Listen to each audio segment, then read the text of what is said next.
K&C Masterpiece back here on 105.3 The Fan. And we're here with Joe Milton. How you doing today, man? I'm doing great, man. Thank y'all for having me. But also, man, I'm blessed to be out here in this Cali weather.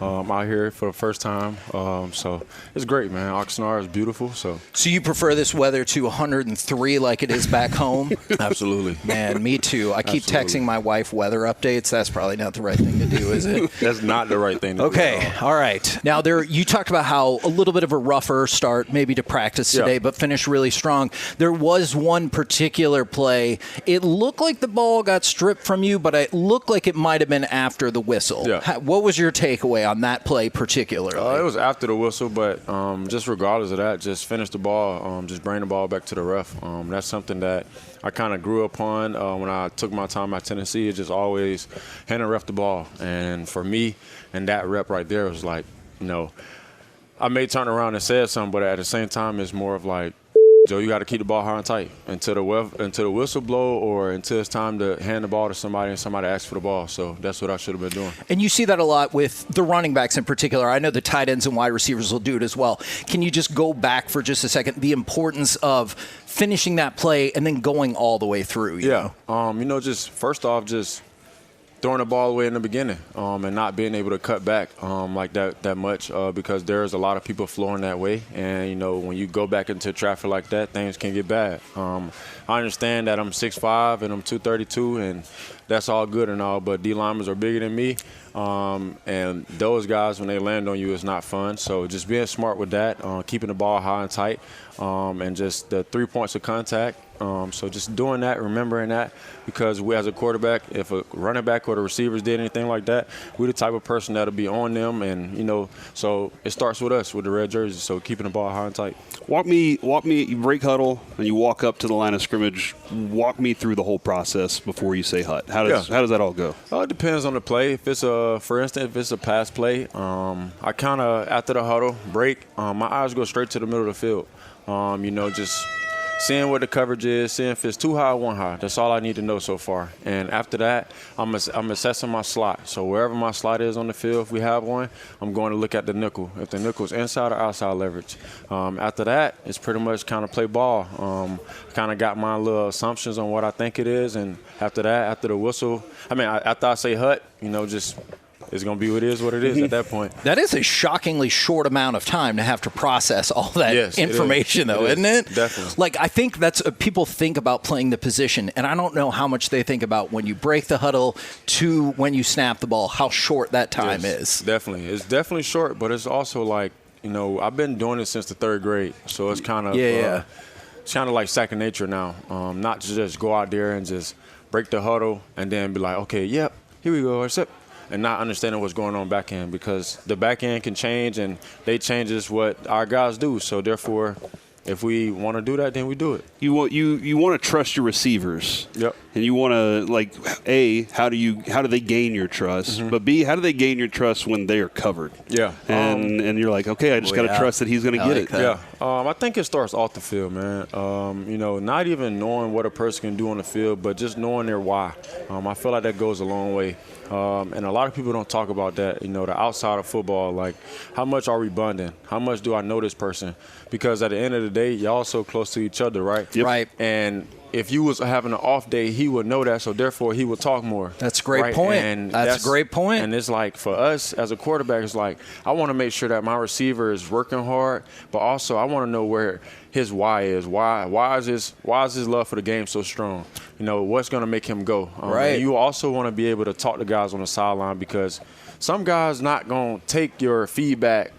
They not gonna take it lightly, what I mean? So being able to understand their why, understand where they come from, is like, you get to talk to them how you want to talk to your best friends or whatever it may be, and it builds. That being said, it's still okay to talk a little to a receiver who his team might have cheated in college to be, right? Oh, most definitely. Yeah, most definitely. Absolutely. Talking about you, Jalen Brooks. Just, can you describe y'all's relationship? Because I know obviously newer to the team, but it does seem like y'all have started to form that bond. Let me know if I'm out of line on that. Nah, definitely. Outside of football, like I said, just going over to JB house, or they coming over to my house, or we all going to Dak house. Like, no matter what it is, like, we're all bonding, and we all, like, found ways to cope with each other. Like, JB likes cooking. My third hobby is cooking. So it's like, JB hosted a little cookout.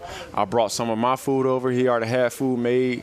He did all the barbecue stuff. I made the dirty rice. I don't know if y'all know what that is. Yes, absolutely. Wait, hold on. Why do you think we might not know what it is? I don't know.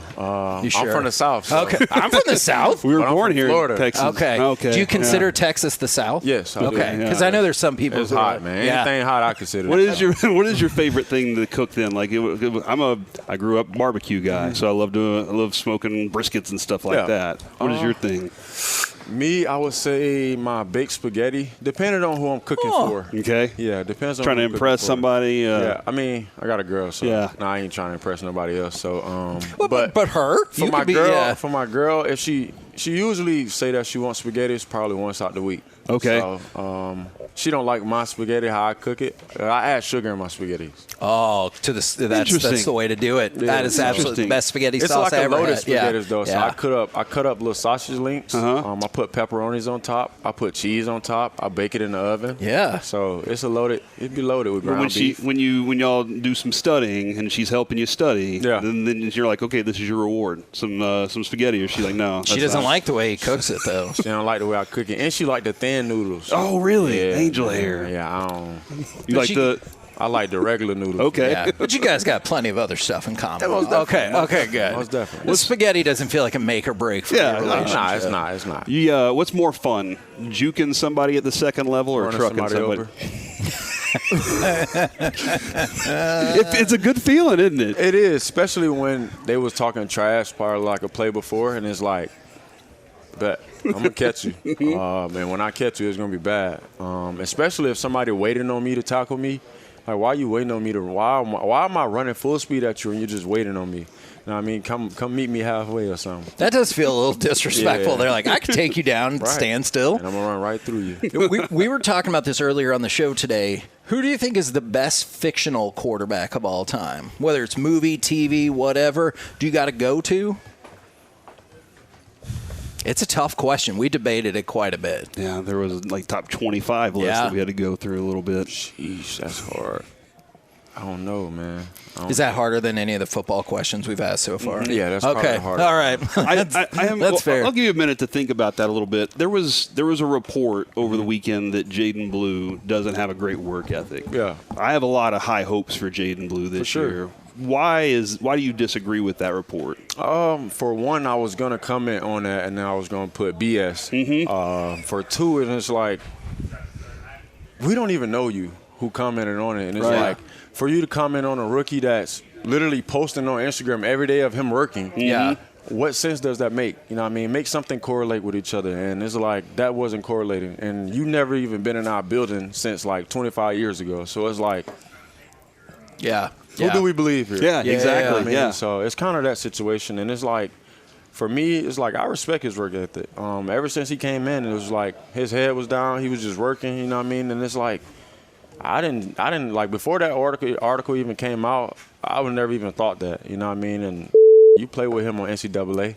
You know he did. So. Well, then I'm curious, and I don't know if you felt this way going back to New England, but like, how do you maybe battle some of the media narratives versus like, I just can't pay attention to that? Because, you know, one of the things people were like, oh, Joe Milton's mad that he can't compete for the starting job. Like, whether they talk to you or not, first of all, I think it's totally fair to want to compete for a starting job. Sure. But like, how do you balance, hey, I'm here for the team versus, man, you didn't even ask me. You didn't even talk to me. I didn't even see that until you said it. Okay, I'm very sorry. I really don't. To me, I really don't care. Yeah. It's all about getting better than me. It's for the long run. You know what I mean? It's not a sprint, it's a journey. So I feel like, you know, just trying to just stop here and just compete, and if it all feels like, oh, no. I mean, Dak is a great leader for me, and it's like I love learning from people because you can, not saying he's going to make mistakes, but you get to learn from people instead of you going out there and I'm messing it up. You know what I mean? Excuse me. That's a pre-record. Right?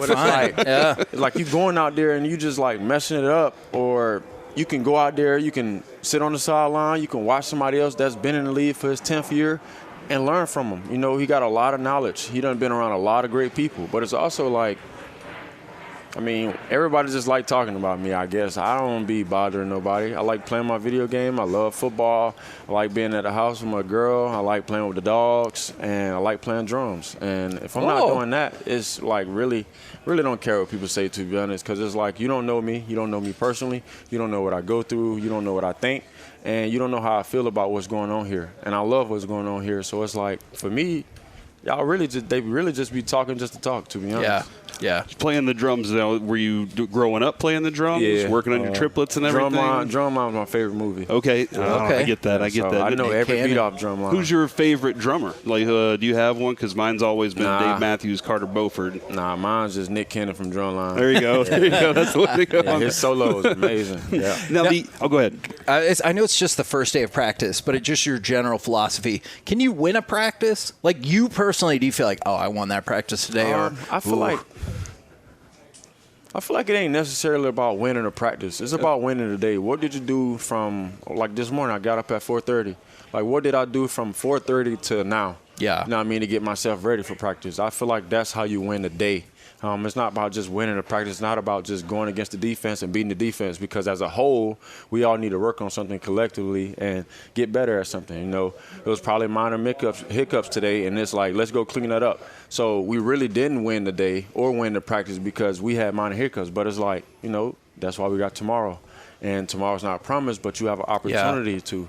You know what I mean? When you lay in your bed and close your eyes, you still have an opportunity. That's your opportunity to go to sleep, think about what happened, and, you know, wake up the next day and change it. So I tell you all the time, we have a bad show, we got tomorrow. Let's go make it better. I get really angry about that. So, like, it just takes me a minute. Look, he knows very well. You're talking about knowing each other. If I get really mad, I just need like 5 minutes by myself, or else I'm just start spouting out some nonsense. And I was like, I need a minute. And so, you know. And he cuts whenever he says things, too. I give myself 5 seconds, too. Yeah. On the sideline, I give myself 5 seconds. Some people think that makes you I think it makes you passionate. Yeah, it's all about how you talk to yourself. If you're big on yourself with criticizing, I feel like you're good to talk to yourself. Some people are not good with criticizing themselves, and I am, because I'm true and confident in who I am. So I talk to myself like I appreciate that. Our morning show host, his name's RJ Choppy. He went to Tennessee. He is very jealous that we're talking to you today. Yeah. He is very jealous and he'll be out here next week. I'm sure he's going to come find you and everything. But he thinks highly of you. Tennessee, is that the second most intimidating stadium in all of college football? And what do you want us to say to RJ Choppy? Well, about his jealousy? I wouldn't say nothing about his jealousy. I would mostly say, dang, you couldn't be here today. We're sorry about that. I can't wait to meet you. That's man, nice. Those guys didn't help you out by bringing you here today. So, you know, but sorry to that. But and then Tennessee, the stadium, man, I don't know. Because when I was 17 going on 18, and I was in Penn State at that whiteout, Obama first came out. Yeah, I got you. You know we're videoing I this can't too, say right? it. That's why I can't say it. That's why I can't say it. Like, Tennessee gets loud, but I can't. Yeah.